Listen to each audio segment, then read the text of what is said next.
Hello everyone, स्वागत है आपका वेदांगा इंस्टीट्यूट फॉर सिविल सर्विसेज में। आज अमेरिका के भावी राष्ट्रपति कहें तो नए राष्ट्रपति डोनाल्ड ट्रंप ने ट्वीट करके जानकारी दी है कि वो आने वाले कुछ समय में अमेरिका के अंदर इमरजेंसी लगाने के लिए जा रहे हैं। आज की इस वीडियो में हम समझेंगे कि आखिर ऐसी क्या जरूरत पड़ गई अमेरिका को जो इमरजेंसी लगाने का फैसला वहां के राष्ट्रपति जो है डोनाल्ड ट्रंप उन्होंने लिया।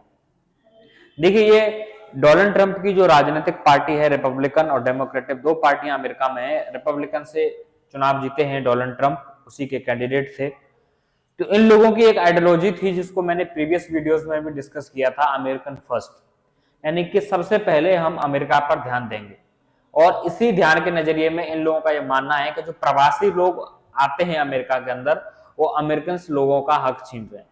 ये कहानी कुछ ऐसी जुड़ी हुई है जिस तरीके से भारत में सीए एनआरसी का जो मुद्दा छड़ा था, अभी भी छड़ा हुआ है। आपको पता होगा, बांग्लादेशी घुसपैठियों को लेके, ठीक है। तो ये जो विवाद है कि वो लोग यहाँ आके हमारे लोगों का हक छीन रहे हैं, उनके जो है वो संसाधनों को खत्म कर रहे हैं।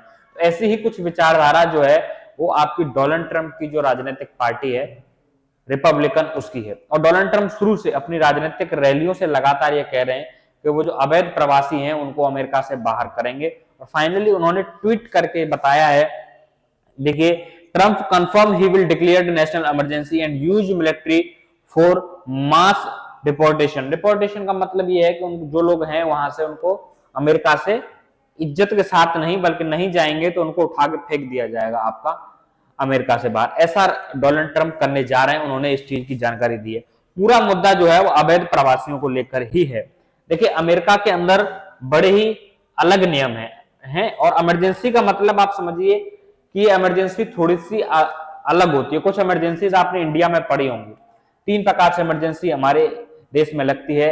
जब स्टेट्स इमरजेंसी, जिसको राष्ट्रपति शासन आप बोलते हैं, ठीक है, जब कोई राज्य सरकार या तो केंद्रीय आदेशों का पालन नहीं करती है या संवैधानिक ढांचे के तहत वहां सरकार चलाना असंभव होता है, तो राज्यपाल राष्ट्रपति से कह के वहां आपातकाल की घोषणा करवा देते हैं, जिसे सामान्य तौर पर राष्ट्रपति शासन के तौर पर जाना जाता है। एक इमरजेंसी आपने इंदिरा गांधी के समय में देखी होगी, जिसका जिक्र अब तक होता रहता है। यह इमरजेंसी उस समय आंतरिक विद्रोह के आधार पर लगाई गई थी, लेकिन इसे बाद में संशोधित करके 1976 में संशोधित करके सशस्त्र विद्रोह कर दिया गया। यानी कि कोई बड़ी ऑर्गेनाइजेशंस अगर हमारे देश में बंदूकों के साथ, हथियारों के साथ अगर कोई विद्रोह फैलाती हैं तो राष्ट्रीय आपात लगाया जा सकता है। एक आपात हमारे यहाँ वित्तीय आपात है, जिसकी जरूरत हमें नहीं पड़ी है अभी तक। वित्तीय आपात में कुछ फाइनेंशियल रिस्ट्रिक्शन सरकार लगाती है। ये 3 इमरजेंसी ऐसी हैं जिनका जिक्र भारतीय संविधान में भी किया गया है। बाकायदा पूरा प्रोसीजर इसका बताया गया है कि किस तरीके से इमरजेंसी लगेंगी, कैसे पार्लियामेंट इनको पास करेगा, सरकार की शक्तियां क्या होंगी, नागरिकों की शक्तियां क्या होंगी, किन किन मूल अधिकारों को जो है वो सस्पेंड किया जा सकता है। सारी जानकारियां विस्तृत तौर पर भारतीय संविधान में दी गई हैं और सुप्रीम कोर्ट इनकी निगरानी करता है, मूल अधिकारों का संरक्षक माना जाता है। लेकिन इसके अलावा भी आपने कहीं कहीं देखा होगा कि कुछ प्रकार की इमरजेंसी, जैसे हेल्थ इमरजेंसी लगा दी गई है, कई जगह आपने देखा होगा।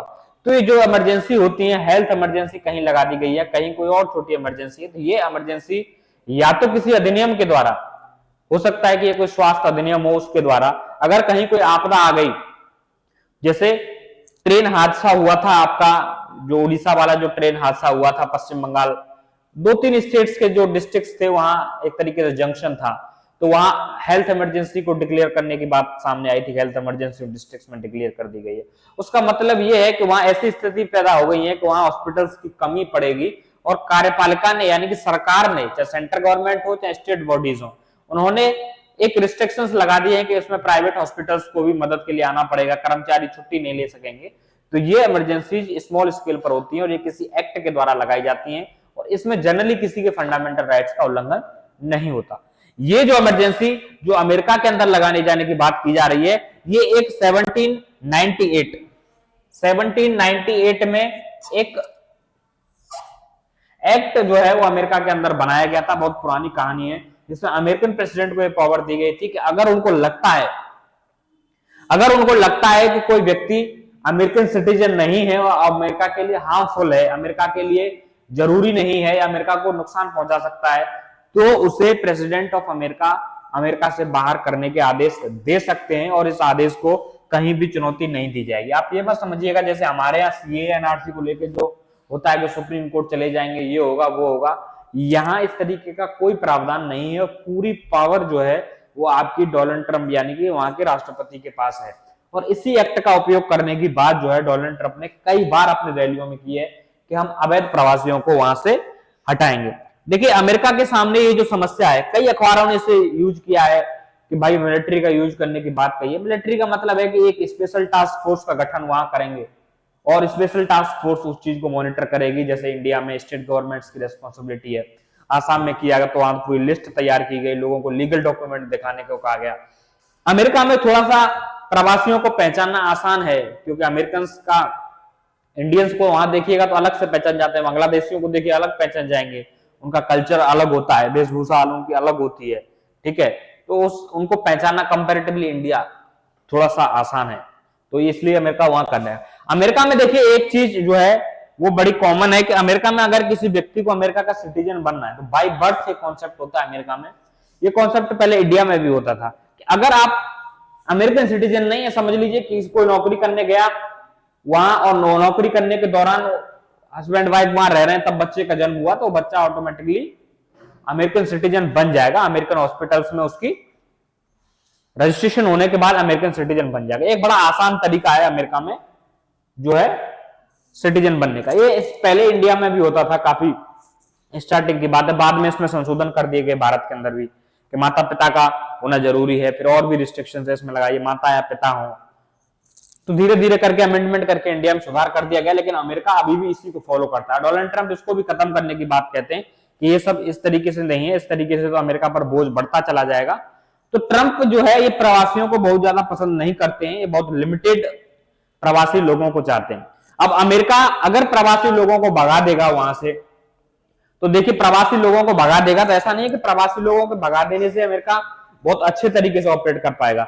अमेरिका के अंदर जो सस्ती लेबर है आपकी एग्रीकल्चर के अंदर, ठीक है, कृषि के अंदर आपकी जो लेबर है वो लेबर भी बड़ी तादाद में फॉरेन कंट्रीज के लोग हैं, खासकर एशियन कंट्रीज के लोग हैं जिसमें इंडिया है, पाकिस्तान है।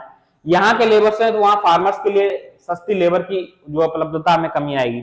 बहुत सारे फार्मर्स ने इलेक्शन के दौरान कहा था कि बड़ी तादाद में हमें लेबर वहां से मिलती है, समय पर वो लोग काम आते हैं और वो लोग रेगुलर हमारे यहाँ आते रहते हैं, तो वो क्या है कि हमारी एग्रीकल्चर ट्रेंड को समझ जाते हैं, वो उसी टाइम पर आ जाते हैं, हमारा काम करते हैं, उनको पैसा मिलता है, हमारा काम इजीली हो जाता है और हमें आसानी होती है इस चीज के लिए, ठीक है। इंडस्ट्री के लिए देख सकते हैं आप, आईटी इंडस्ट्री में भारतीय तो बड़ी तादाद में आईटी इंडस्ट्री में लगे हुए हैं आपके, तो इससे समस्या अमेरिका को भी होगी। लेकिन अभी ट्रंप सिर्फ अवैध प्रवासियों की बात कर रहे हैं जो अवैध तरीके से, ठीक है।